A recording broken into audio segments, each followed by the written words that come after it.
po enkron kasa fidie so na ye ka m say adwumakuo bi e wo manyimu a wone mbodembo ekon kan pam se wo pem fidie e de udwuma se bia live band fidie na wo hia medofo yi wato odi we de ha hokra ne nyina ne say Mr. Philip Adjoa Agyei no ene woda fair group band ano eton safra udwumadie bia wudi a wo behia live band e wase no fa beda yen ebia na wo ye wedding eye na ba fekwasi bo no beka ne se bia funerals na wo pesa wo ye ebia na wo do birthday parties ahodo ne nyina no fa beda ye wate ne beto ye boasa ye ne kama ma pam ebi nso na wo ye graduation wasua adwuma opon ho ana se school kra na wakwa wi a opon ho ana insori program me church programs na medofo yi momfa meda yen eno wachi nhyemuda ahodo bia mo behia mfide wase de eye fair group band pe ne betuma asomosom pam de ntia ye na ese fata ne yebesomo ne nim your quality sound and your sounds were professional instrumentalist and your quality instrumental your bamedofo when you beje power dwumade na se ope echi yakwan ya wotema community 22 power so inside honoma and your ya homa to phone 0242 965 391 0242 965 391 and 0541 149 741. Nsio eye nipa kwantina wo so obomodin aso betimi anum nsuo ko nipadua ni manipadua no ebetimi abo adwuma yenye nsuo bi akeke ana wo so ye nipa wo so timi enom anu ntino me kanfo Lumba super e de amao nsuo e de afa fidie mu aso ne sokroje ye e de manipadua na FD nso e de ne stamp e de asusu se dwumadie bi ana wudi a ye de nsuo ne so ma hoho no mamode asa won sabe Lumba super ni se wutu ne dodo so etu aton no fempenifo e we 0549889685 and 0549436616. Enuanom ya kama wiase bibi eba na adekora na eba na yade mu odupa na beboa nso mabrabo mpuntu atumi aba mu ni nyina ne se Yankopo ya atoma osana bosima yawura ne de toso du nan ekopem ne de toso aduasa mekire efiri 14th August ekopem 30th August de ebani wode woni kire on pramprama dwumade asurunku bi eba ye fa ne se prampram mo wafa hye na ne nyina ne se fast trade na afin so prampram traditional council dwumade asurunku bi eba emu be ye de panama trenkunwa any fast trade na hye dwumade asurunku we no enti yato no den se fast trade festival we fast trade cultural and food festival enya semkuma krawo se ne prampram ne potem celebrating African trade and food and culture ba homade bra ne yefia ni fanchire Yankopo ya atoma de 14 dwumade be pa ho ntoma ewo eye Anglican Park no wo prampram enyi mu fafiri mu krefisa wo ba won so wani beje ibeton niam wo honom entoma nuane ne afade pi besu anya semkuma and music and dance and afia chede pi ne insanu dwuma su nyina bekoso a dwumade we enyi mu fafiri mu kra na DLFM 106.9 eteche dwumade we no ibekọ prampram de nyina ba besom wo wena dwumaku ase se we yentena se na yemfa premto bekase no emesom akenkafo banu ayese nkunya besom no edi ameje so yo wofa ose ade ayode wanf at Nhyiraba Kwadwo Sammy P mautedin ani banchire bonana otafrija mene Adjoa Agyei Sikapa me da me ho me ba me de kase bono enchire mankasa ebesom nansa na no me wofa se rose gold osidi ye kase bono eyede ba dia wadama eba na nsempatie amamu nsem dia kase bode hinta nyina aha ne pa hontama DLFM 106.9 kase bono nie aha ne nyina yetie DL News.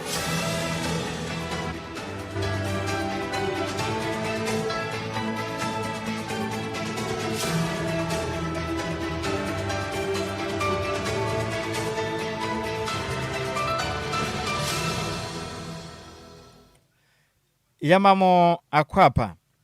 afitumrike ne hia yen ewo Facebook and afense YouTube na yemfa kasebo no enchiri mu ankasa ensemo ya hia kasebo na se efro my Ghana ya tifide mantem ne enkopie mu ewo wa na awrahosama abeto die kasebo pono so echiri mu sei wa Islamic Senior High School a eno no wo Upper West mantem nim ewo tifide mantem mu enamika sei adesuafo pii enya baabi enfo mutiri enfanto omaja padie pii nanso ne nyina da etimi asaya ahokyere pa na aka adesuafo yi na nka ne kyerɛ mu sɛ endrada emra na abo anumre no nson apa ho semaduasa mekire 7:30 pm na yendra kwesi ada osana bosome da tosum yi no ɛwɔ mfimpim yi no ne yedinu ensiamu a ema na adesuafo modern ade omani akyerɛ mu ɛwɔ adesua de mo mokwakosi ade no omuhu ya ne sɛ ne yakɔgyeta na eja atɔ hɔ no mo bia maya de omte beto ne nyina da etimi ahyedwere bɛm na headmaster edema wa Islamic Senior High School no eye mo fase Al Hassan A Bafara wakasa chire mi say omo horo mo hu ni say wisie bi e dia furusane o ba bia ma no e do mu tiretro no na eba ne sa pe na mo di mirika tente e bom pinifo awdo mo ha mane se mo modin amfre otumija adwuma yoko ne vi say eja ato school honom omo koyi e post phone so aman asutiram na o chire ma eja ne de yankopon ne nukura ni ahye o chese guest dormitory ne de ni nyina hye dwira pem na mofra no wanu books twa box ene wo ntade ne bag ne mpaboa de ba kokora nka ma mofra pi na ne de hye wono man ntade aka wo ni padua ho a era ho se ye papa no chire ma ye ka se nyale ni baba kumpo etumi pra na se obi kura ehwe mo hwere ne nkwa wo mo nyina nya wo mutire ene wo mo nkwa edidim na momu no wo magya pade de ne nyina etimi ahye no chire ma se sei anam sade atoye nchem na ho chire de abente no emofra ni pie yondo mutire beto ni honom wo mo ntade chese ho no besua de kura bi ni ho ntene school ni mpanimfo aka kira mo se mo nkofie na wotwe ba kontem wo mo nsamra na headmaster edema wa Islamic Senior High School Alhaji ana Al Hassan A Bafara edin sem sei eto in for enim. Around 7:30, when the students have moved from their dormitories to the classroom, there were a few left, and the dormitories were about to be locked. All of a sudden, it was observed that there was some sparkles in the dormitory, and the alarm was sounded, and we all rushed there, called the fire service in the place, and in about 30 minutes time, they came down and put up the fire. No, thank God there was no casualty. Now, because the affected students are traumatized because they have lost some property, we are asking them, those affected students, to go home and come over the weekends, whilst the others are relocated into some classroom blocks because the form trees have written and left, and we have some space in the classrooms to accommodate them. Any awuti ye ono ana waye headmaster edema Islamic Senior High School eno no wawa ewe Tifedo Mantemu nidin edi Al Hassan A Bafara ena mote ne nkan na wachina no pay ewo ndidaso ho mu bia morning show so ena yene DO1 Alex Kinati oye kasamafo edema otumija adwuma yekoni ebisan so penie na wanya ne ntiaseja ato wa Islamic Senior High School mu na o chirem se bo na no kra pansero mate pa no mu chirem se ndada emra na numre nonson agbapa won sema be yaduane num no munya ne nkra mo mode yakopie mo mbo adwumade papa na mu chirem se ene school dan na pa ne ebia mo fa de omutireto no chese edan hihye mbebre na chese edan ya hye anya te wa ma school fo bebodo be ya oha ne aduno mu nyina wo munya baabi enfo mutire mfanto chirem se wo magya pade de dodo na akọ mattresses ne chese ne Enquires ne ntade books ne ade ne ntoma de ne nyina akokra ne mom nkwade enya de ba kumpo ehwere no cheme de sei no hwehwe mapagusu a ekoso no so din sem sei eto di nsentwere for enim. With wa girls dormitory ejano isi endra na jino be 8 o'clock no mo na isi ye no na ejano ano start ye din kakrantem efite na girls dormitory na girls dormitory nkofo bags egum omonta de egum mattresses egum newa we na eni obuni beka se highly combustible and neoma itimi ehyin temtem intino start say ehyin no unfortunately ni na headmaster no school no na oni number intino so fresh Nkofoma na ejani eba e fire station no ma be friend and say buy che buy na ejano aso din pa in tempana no mo sa free your officers no sa free for reinforcement in tenko bi chief fire attendants minu na ye de be down ho no mo say ba be dum jano na your officers start say dum jano e hu say girls dormitory mo two girls dormitory ho no ejira ni wahada house in ejano ato wahada house no mo a che si na spread no yan shan so ano a ebe spread akọ hijira house na ejano enyan kan no ti obomodin ma unfortunately no wahada house no bibia hie because time mo free no a ebi dure na ono ma hie by obomodin say ma ejano enka hijira house na enya enhie no na with this wahada house no crash hie no e contain 5 rooms a just 5 rooms no enkwala be take another room cbia into calculate abon say enkwala be 150 unfortunately Omonioma Eshie. But fortunately, Mr. say other 150 children are no more other room, other house. No, Yamiatum, Yabomodin, Jano, Anka, Montino. Fortunately, no, when like I said, no casualty was recorded. Ubia Wanka, Tebe Fire Service New, Tebe a student's new, Yamiatum, Ubia Anka. Nanuachi, and a yebisa DO1, unless Kinati say opinion. Na say no. Yesanya and Crase, a jabi ato, a homanachin, our Teshi, First Johnson, and no, any later days, a year Saint Church, no, the dear no, and so much remono, at his end, so church, we see, editor, dear and Central Funny. Now, we need to share the CEO, a Cratisia, Machina, how much it to you, and this is no a man in so. Now, your officers, a bush you call, now you call no, you will say a wooden structure, sir, and call for editing, and a jadim, Nasidia, Osha, a kiosk, and a janadim, Nasta, kiosk, a structure, sir, no, Omotai, a sea bang, and a kiosk, no, so a India, so no heat crackana, it means a soup. Now, cables, nipples, so bing. Unfortunately, ECG pulls the cables to be as she. I just social winning structures now. Bear back 5 years, she. And so no, now they a SR no more, a bomb by a Jano Ancano. Any shops, the comfort shops, bear 5. No, your Bomodia, a Jana Ancano, and so no, winning structures, bear 5 with the unfortunately, she. Na Kadia Bapa. Nano na yebisa ni say. Idio wana leskin nati. Sesi ajaye akoswe no. Muhwe mu no e de na kofa agya ne baaye wa Islamic Senior High School na afei nso eye teshi e ho ne mudie no e de pa na kofa baa no so chekire mu sei e de kire de nsentwerefo dio wana leskin na te yemisa wo sai gya mienu a atoto wo manyimu no matuma nhwemu ahu de kodi akofa agya hyehye ne baaye for now the maybe reka an investigation if you say yembe say ye be pray ho the information bia e bia na enye accurate at all then so no with school there no yes you say e bia na ebe ye electrical phone if you say share na e ja no start free meter no and spread here but that's just the preliminary findings no my atibia in minimum ayu e begu so asai hwemu yi arese e bia beyond electrical no e bia bibi e ka ho na e bi say jano e ba ya na most of the time school fires we see they go no more little act of negligence so I na school kola ya na asodin kakra e wo ha ne ho ni ya na e bi so tumi adwen ka bi tumi fancy e bi we and we now we station there no so no and so we so e but ocean say wooden structures we can comfort with wooden structures we see no ya na e how me ti say comfort the gas cylinders e see inside over na wooden structures in comfort no dia ni mu over crown na electricity no omu ni meter omu akota petapi inti no say no so mean to me and can there it's a ba poti ani a woti ye ayo panipo no obo adwumaden edema odumija adwumayeku e wo man Ghana mkirem say oye kasamafo de Ghana National Fire Service ne din ade DO1 unless kinati ena motene nkena ye kese ye no potupuru ankra bia ba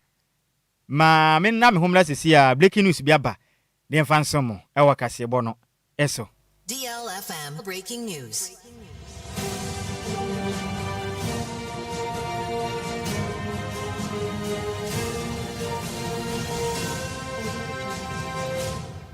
DLFM breaking news.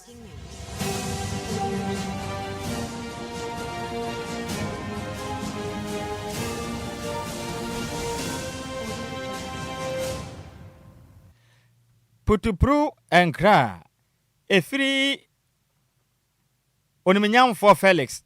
kwachi ofusu ono ana waye oman Ghana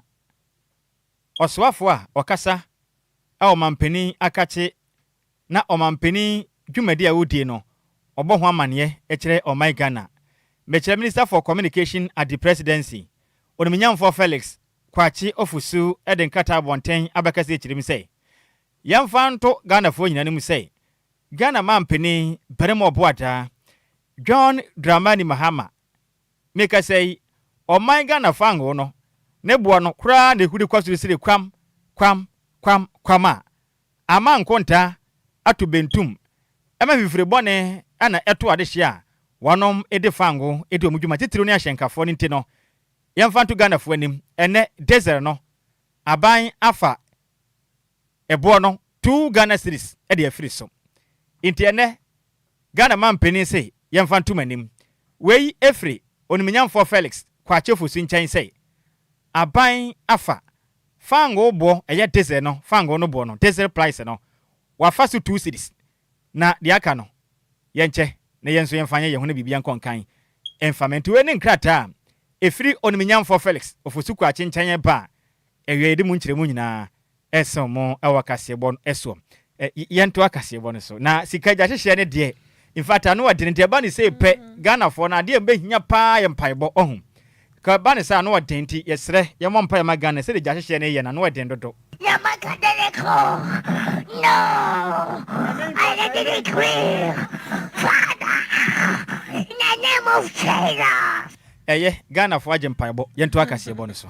Yentoa Kasiabone so na Economic Community of West African States, Yechanitia FN se ECOWAS, Ebeye Adjoa Stronko, Ediama or my Ghana, FN Suyira no SCA, Ewa, Ayoma Bobosomin, Neda Etosu, a year Dionunkno, Fimpi Mianunia Dionunsiaimung, Omudi Sika $250,000, or the Bagana Sikanima, not just a year 3 million Ghana cedis, and a mode Eba Ebebuana, ye Minister for Foreign Affairs, Samo Kuja. To ablakwa ana din semi edit to dwa e woni Facebook post oye no enrada osana abosom ne de toso mienu e won fimpi mienu ne aduonu nsian mu echemu se ya de a asoye no enya nkaebo e de free ECOWAS sonom som be ya Adjoa Sonku sei e de ama oman Ghana no chirema e ya de asika ye omudi be e bebo omo so omo ho e kan ye no omo majapade se ye omunyuma hodo se ye nina no e bebo wa no omo so ho etimi ahenhan wom na ye ononyamfo ablakwa so esa so de arehemu etudwa echemu se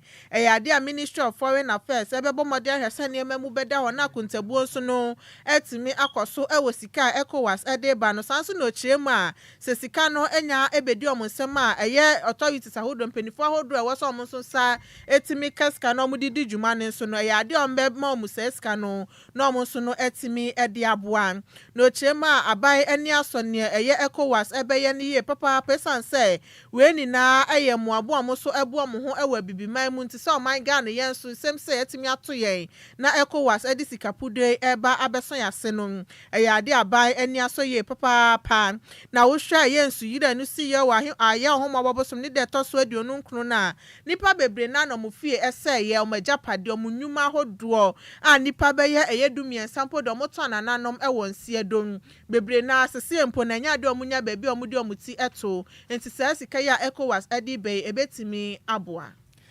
yantoa kasebɔ no so ne mo nwura mu awa pomoden ensensemu na yɛmfa ne fa nkyere mu ɛwɔwa etifide mantemu na me ka say medical superintendent edema wa municipal hospital ye Dr. Bukari Zakari odensem atudwa ekyire mi say seesedu ani kyire mu ɛwɔwa municipal hospital na enyo sese yakase yɛmfa enyinka asɛm we de watokodo kyesaboro so kram se wo hwɛ mpuntudwuma pa wa yɛ sabia hɔ no ma enkonka ne baako na afi nso eka adware wa mo sɛ bentwom adware wa mo sɛ kuro de se ama sɛ ya sabia ne tebie wo mu sese ne de yankopɔn ne kure ni ɛha adwen efiri sɛ ɛno bawura mu wa pa west region ni mu a yɛ ka yɛ sabia baako ɛso pa ebu adwumade na ka ho pa nso nanso ne ɛwewe se konte ba Ghana mpanifo atwe wɔn mani de akyerɛ yɛ sabia yi na mpanifo ne sɛ ne tudwa mra nanan maten gudemu firi wa eye wa na Paris ekopie mu Dr. Zakari ekyerem sɛ in fact awreho na wo hwɛ wa eye municipal hospital na empenifo eba modern sɛ sabia yi eba mfempem dunkron ene edunson meche 1917 achapapa sɛ nyamfikitu awo papimu samre ekyere din wa mu kyerem sɛ emiamia hoto ene mpotem ben eye wa ne mpotem no obi ahụ mfa na dudi eden pe yese kwa municipal hospital na so be kọ no na jese ya sabia na tebia na nyekra nti eba ne sa na akwaya hometo pa de ma wo no wa mu kirem sei wo hwa referrals ahodo eba ho pa na pressure wa sabia yi so ebi kura free savannah mantem ne ade a na nso eduba bi pa bawura mu ewo outpatient department wo mpo de zanyo enya bako kra o kirem asesei emfidie pi enya dwo mo bia efa ne sei eye incubators ahoto enya dwuma ana continuous positive airway pressure yeseniti aka ne say CPAP machines no ni nyina da chese enya dwuma ama se be apomuden sensem aya den pa mpotem honom de santi ochirema yamfanto Ghana asahwe men yapomuden sensem mechina Ghana House Service so mo sere wono mada omo modin ya na omo ka biewom emeboa ene Ghana fa crash mataso efise sei no wo hwa wa municipal hospital ne se de tibia komunu mamma arasabia no ebegu kura odin sem sei eto DL ensentwerefo ani. In the midst of all these problems, we have been left with a legacy debt, overwhelming a legacy debt. And I will just give a small example of the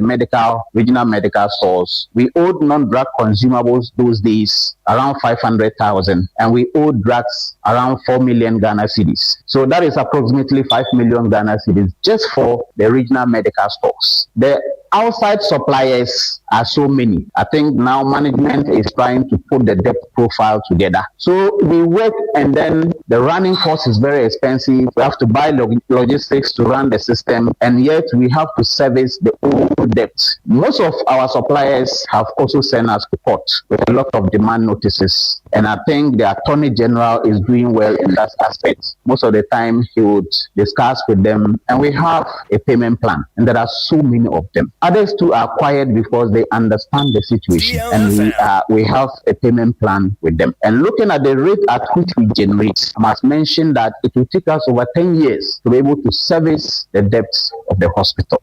And if you shed wachi ansana ka omodie no wanom etimi etua ene awuti ono ene ye medical superintendent at the Mawa Municipal Hospital the den at the Dr. Bukari ena wote ne kan na no wachi na eye gali ehene na sedu brahma ekopie mu no kiremu asese yi de enkan kire Ghana mpanifo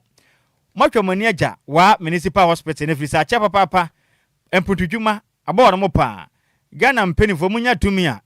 chasa monwen wafo ho emu oye wo o kiremu asese na kiremu a sade Ghana mpanifo ye na akwaya de sesabi obi a wafa mpona no wanya de opewo no ho awie no wagye na to baabi old girlfriend to mfa na nya hwebio inti obesere man pempena mo ho aka adwa mu nti omo mode amwa na meboa ya sebe nte sa de ade hye omo wa ne potem wodo maso be ye hyepa. And this hospital is so dear to us and very near to us. Most pregnant women want to access this facility. They come. Those who happen to have premature babies, you can't even get an incubator to put them in. It means that you have to rush them to either Tamale or where? These are challenges. That is why the Overlord has asked us, we should be here. So that together we see the best we can do to solve the problems. We cannot do it alone. We are crying very loud, appealing to Bala Ghana, appealing to health authorities. They should not neglect us. From all indications, we have been neglected. Director is talking of a debt. Regional hospital, we are going into the debt.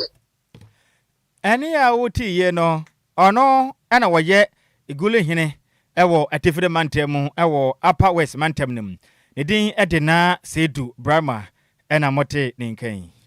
Yantua Kasiabone Sona, a vice chancellor for former ewo Kwame Nkrumah University of Science and Technology, a professor Christian Ejare Akasa Museng, a yes, you upon him there was some bombardier has sent Kabom ebetimi akosuna, but I yahudo monsono ewono, or metimi aticham or mohomo now fama sono etimi akosung. Nor the same edit to ja ewa brana jumedie ekosu ewosuku ponim, and a professor Ejare Ekasa no chemus. KNUST eweni suade hu bebre na emom sebetimi abemu dia na ewe so mo muka bi ewom ne so no etimi ekabom na mo ye adwuma te se busua na etimi ebua eyesu apon no na okasa ana oche mu se ye wo ko bebre na ana we university ni campus a UTI eka ho eye tewu TUC tewu GH ene SAC eye mpanifo ewo honom eye adwumayefo school fo ene eye o student ni na enkambo mu se ne be ya se ni suade hu no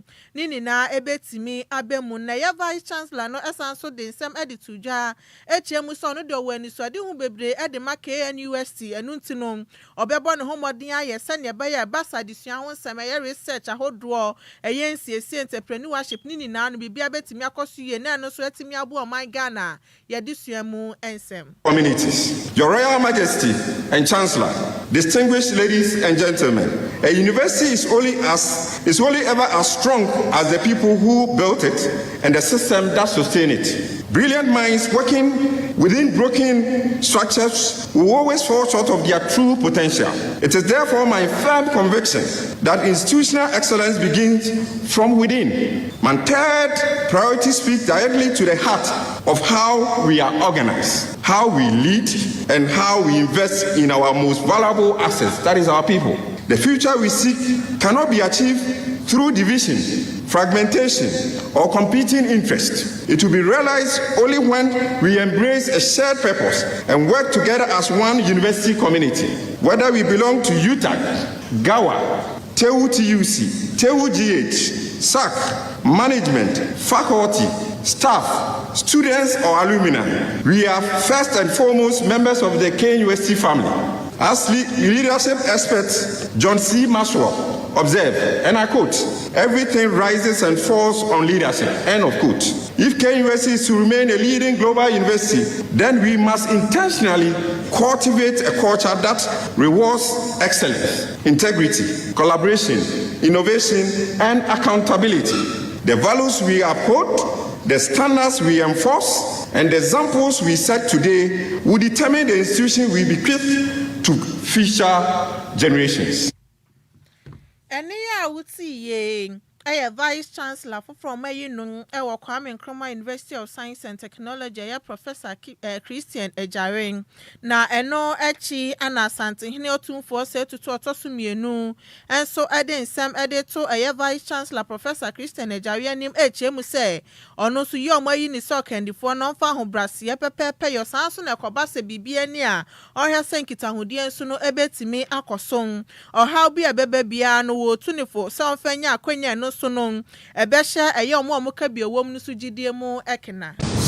Remember, no vice chancellor succeeds alone. The massive attendance at your university today is a clear demonstration of the goodwill, confidence, and high expectations that the university community and its stakeholders have for your leadership. Never consider this office as a privilege above others, rather regard it as a sacred trust placed in your hands for the benefit of generations you may never meet.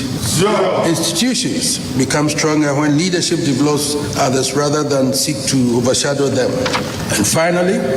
never lose sight of the reason this university exists. Every policy, every decision, every investment, and every reform must ultimately enhance teaching, learning, research, innovation, and service to society. The office you are now going to occupy is one of stewardship. Future generations will judge your tenure not by the authority you exercise, but by the lasting impact you made on the lives of staff, students, the university, and the nation at large. Eniya wuti ye eye asante hine otumfo ase tutu a otosumienu. Yantoa kasewon so e na yefie ne emfa nkyere mu o my Ghana. Ya pie mantemu na meka sei ochehene osagefo emwatia ofolpeni. Nana adensem atoje chirim sei. Edu bempensu be no ma bi ahapa wo manyim. Titiri sa afahye bi ekoso. Na nananom atrenkonwa. Abodwa data. Na dofo abehiem ahemfo aba. Titiri na nintiri pia be piase obehu ana etuo edi ahimu ho no mam. Ene edima yawo pay. Na Ghana fo beka ya insentwani ba ko di nedwuma wo manyim. Me wo fa kofi adoma wo weni. Sa afahye insensem ya bi ne tuka kan nani ase a. Me wo fa ase ne yentenenka e won semtwa adwuma yi bioyi. Na echirem sei sesi ameke sei national security for mpanifo akasa. Nanom atrenkonwa. Omo kire mo so mbesere mo ada. Etotutu ekoso e wa afahye ase ne du ba bi a ha dwen. Eye nsempi. Nyame anka ho na etuo pa ye life bullet keka kobrane a. Enu so awudi aba e wo mra afahye ekoso e ha dwen. Entemu susu e wo mra afahye ekoso. Nana eye amwatia ofolpeni echirem sei obesre ne manfo titiri na one my Ghana ahemfo ne nyina sei efiri neko safahye bi ikoso a momma etutu ahodo ekoso no esusu kra mobaye mpo a momfo etubo ba pakra mpo mfa nhye kra na ye de ha dwen na echirem sei no enipa pi etumba afahye na sebu ane mfe na kwanim bia mfinhye aduosia aduoson aduowatwe na ote na twam na etu ato ne eyi na chese me wa faasi wa huri na chese na koma e ba sa yemhye betume konipa ebi nso onte apo bi wa kwamba meka se na kwa ha edwira no ebi kura mpo na owo SSB sasabro anase bia na pressure bi wono so wa he wa kunu kwa etimu nyan kra na ocheman wura e de send tudwa ɛwɔ folopani fie no no wɔkyɛ bi ɛwɔ payment na wɔkyerɛ m sɛ wei nyinaa dwumadie sonko to dwam na yɛ second quarter state council meeting na ɔde sɛ to dwa na ɔkyɛ hene ɔsagyefo amuatio folopani ɛkyerɛ m sɛ ɔbɛsrɛ ɔman Ghana ahemfo no nyinaa sɛ nhyehyɛ aba yi obia no so kama na mo di afahyɛ a etutu ɛkɔkɔ so waseɛ no mo susu ɛbɛyɛ kora mo nyan na mmoa na nipa nkwa yɛ mo ho ban di ohun ni afahyɛ saa ya na tuo no ɛdɔɔso nti ɛbɛto koraa ɛsɛ yɛte so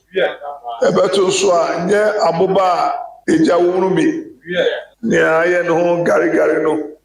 na ato yɛbo ase ato a na ebi nso bebree ma mpanimfoɔ etuo no bi ho ano ɛhye ebi a ɔto prɛko pɛ na obi ate ahwe ɛmɔ no ayɛmhyehyɛ mo a ɔbɛn na sɛbi ne stroke bi tɛ baabi no akɔyi aba nti wɔn mmɔden a sɛ yɛbɛhwɛ ho si wɔ saa de no ebio ohumu no deɛ ɛyɛ ne papa mu nti mo yɛnkɔ so na yɛndɔ yɛn ho na yɛnka mbom na yɛmmoaboa yɛn ho na yɛnsupɔto each other ɛne ɛho hia paa na ɔkyehene wieɛ no ɛna wɔse yɛmfa nto Ghanafoɔ anim nananom atere nkonnwa a ɛhyɛ n'ase ɛwɔ kyema mu no ɛnɛ wabɔ ne ho mmɔden apagya emu pɔde dunsia edibere mu ɛnɛ yɛfrɛ wɔnom ɛyɛ barima na ɛsɛ ɔmbɔde mu na kɔnkanti no wato wɔn edibere mu pam na ɔde kɔkɔbɔ ɛde abɔ divisional chiefs ahemfo a wɔhyɛ n'ase nso ɔsrɛ mu ada mo obi anhyɛ ne ho ɛnkɔfɛ dibere bi a ɛnsɛn fɛta ne ho ɛmfa ama ne ho ɛmfɔ so ho nkɔfa ɛyi taate bi nto ho so wɔn anana onim ho hwee ɛba ne saa ɔbɛtwe aso pam na ɔsagyefo amuatia ofolopani ɛsan so ɛde afutuo de ama ahemfo ne nyinaa sɛ ɔsrɛ mu ada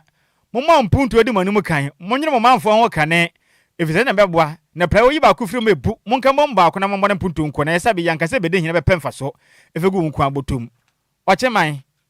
ya hene ne nsɛm ni nie kyerɛ sɛ ampa anosagyefo no tim yɛbɔ we aba so masihi na wode namba ɔpanyin wo bɛka kyerɛ sɛ anana nipa ko esi ne deɛ ɔbɔ no ho mɔde na kamesrɛ sɛ ɔbɛn ne bɛma enti tumu a na afei obisai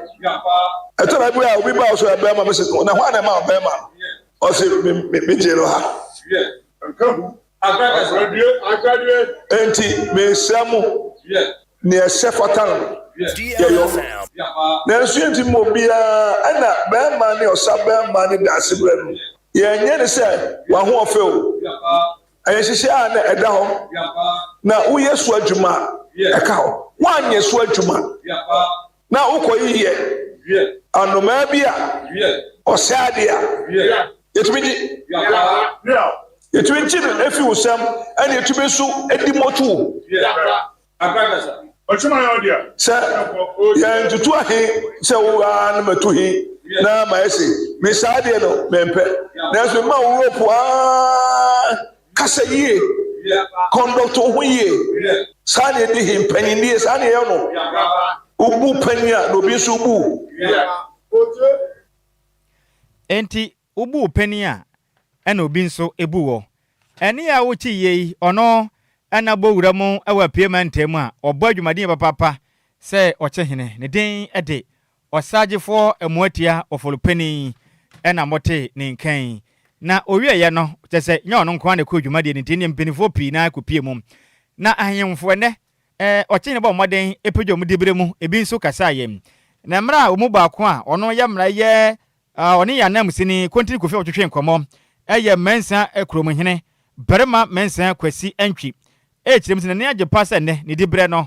ɔsagyefo amuatia ofolopani ato ɛyɛ ne dibere mu ɔda na ase pa na ɔbɛkɔ so abadwumaden wa ne mpuntu abɔ ne mpɔtɛ kyerem a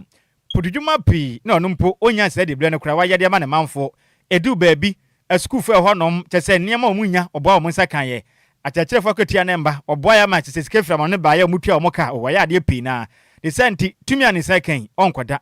obɛgya ne naso yɛ adwumaden ahwɛ ma ne mpɔtɛm ne ne kuro dua mu no mpuntu ɛtimi aba Mensa Kwasiantwi, Mensa Krom, ya me woni say ayensem ayosoma adwuma. Wo ma position say wode ama yi a na wo pese wakate say mo mu ye den. Obaso ka tell say som enye say nipa no ekwakosom ne mo na wakosom edom no. De ho behia ne say ye ne amanfo no nyina adwene be baako. Na okwan bia e be fa so e betimi ama corona tumpon no. Betu ma tumpon. Oba yo hina ehia ma hobrase. Oba yo hina ehia ma kasade. Oba yo hina ehia ma nimdie. Ayele kasa. Se ne mai e wo ho a e ma impuntu eba. Won hye nipa e ma nipa nyaade. Oba yo hina enhye e ho hia. Emum kasade ene adwenche de obi adwene efa boma number 1 home ebra ya ma me say position brado na impuntu e wo ko no ma dada school e wo ho omo laptop se omo yusu me na me de ma ye ebra school no kra no emegina na teachers wa yin tinu cho mo ka no na me ya arrange obi wo fi Switzerland na e ho no discover na e bitu school de ka me no ka say school e wo ko no no abo modern se be school dan so me gusu ade ye ho aduma o be du a ya ahemfie ahemfie no yesan aye the background yeah ship compound now yeah children's playground ni nyina de fi bottom but be say omano ene ko ekoso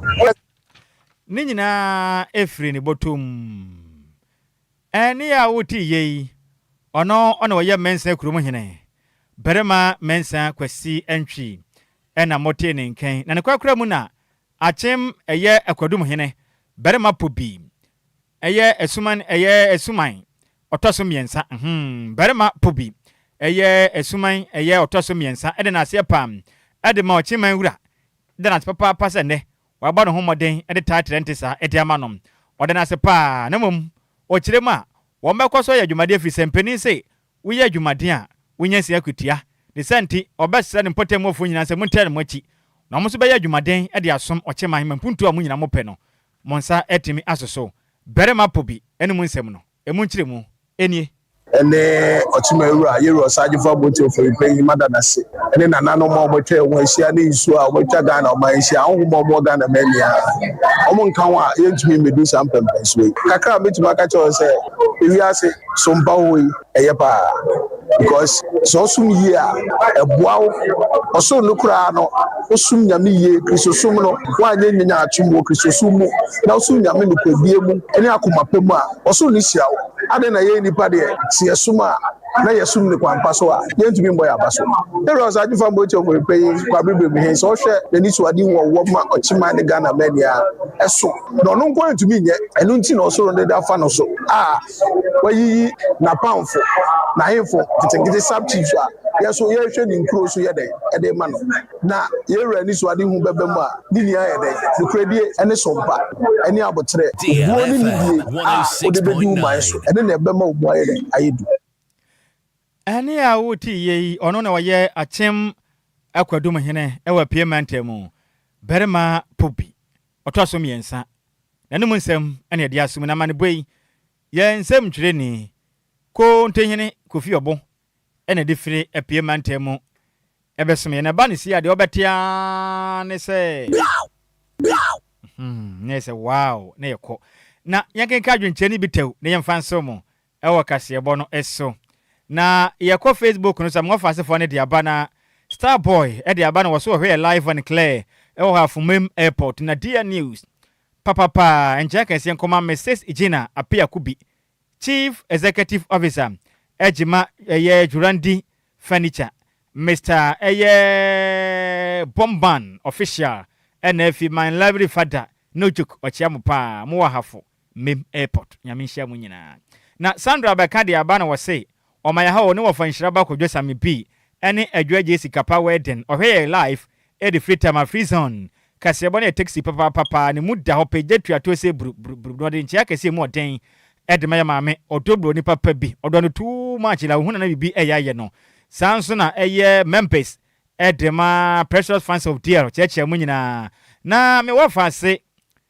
Sandra Bakadi akura de abana wase Lumba nsupa insu papa no abapa ntimo kopa bi akiri kwana montoto na odi aka ho na adwempa hene odi asempa otoso mienu odi abase ohwe live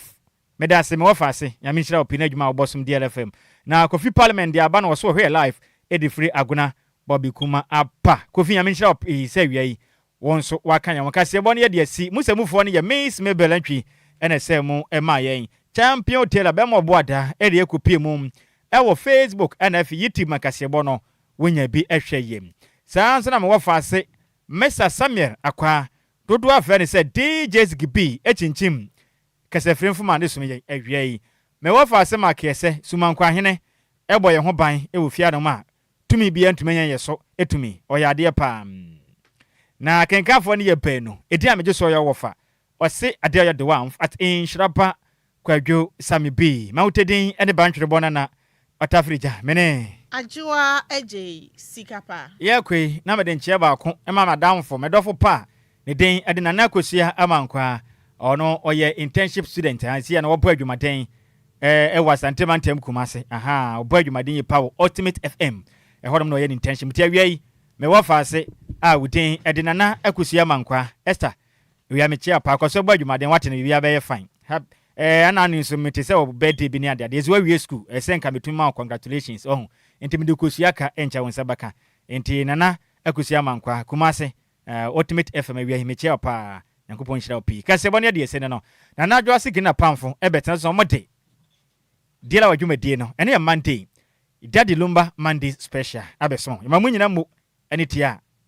ade hye midimafo pokwase mayira akra midimafo